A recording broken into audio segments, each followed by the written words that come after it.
വയലാറിനെ ഓർക്കുന്നത് ഒരു നന്ദി പറയലാണ്. കഴിഞ്ഞ കാലഘട്ടത്തോടുള്ള നന്ദി, സംസ്കാരത്തോടുള്ള നന്ദി, സംസ്കാരത്തിന്റെ ശീലങ്ങളും നമുക്കായി വിട്ടേച്ചു പോയ പൂർവ്വസൂരികളോടുള്ള നന്ദി, ഭാഷയുടെ സംഗീതത്തിന്റെ ഇന്ന് കാണുന്ന വളർച്ചയുടെ പിറകിൽ രാജശില്പികളായി സേവനം ചെയ്ത മഹത്തുക്കളോടുള്ള നന്ദി. ഇന്ന് വയലാറിനെ ഓർക്കുക എന്ന് പറയുന്നത് സ്വന്തം മാതൃഭാഷയെ പുച്ഛിക്കുന്ന അഭിനവ മലയാളികളുടെ മധ്യത്തിൽ ഏറ്റവും വലിയ രാജ്യസ്നേഹത്തിന്റെ ഒരു കർത്തവ്യം കൂടിയാണ് എന്ന് നമ്മൾ മനസ്സിലാക്കേണ്ടതുണ്ട്. കല ജീവിതത്തിന്റെ, നിത്യജീവിതത്തിന്റെ, സത്യജീവിതത്തിന്റെ സാക്ഷാത്കാരമാണ്, അതിന്റെ നിർമ്മാണമാണ്, അതിന്റെ നവീകരണമാണ്. വയലാറിന്റെ എക്കാലത്തെയും വരികൾക്ക് ഇന്ന് കേരളത്തിലും ലോകത്തും വലിയ പ്രസക്തി വർദ്ധിച്ചിട്ടുണ്ട്. സ്നേഹിക്കയില്ല ഞാൻ നോവുമാത്മാവിനെ, സ്നേഹിച്ചിടാത്തൊരു തത്വശാസ്ത്രത്തിൽ.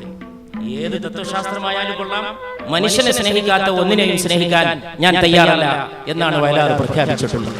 സ്നേഹിക്കയില്ല ഞാൻ നോവും ആത്മാവിനെ, സ്നേഹിച്ചിടാത്തൊരു തത്വശാസ്ത്രത്തെ.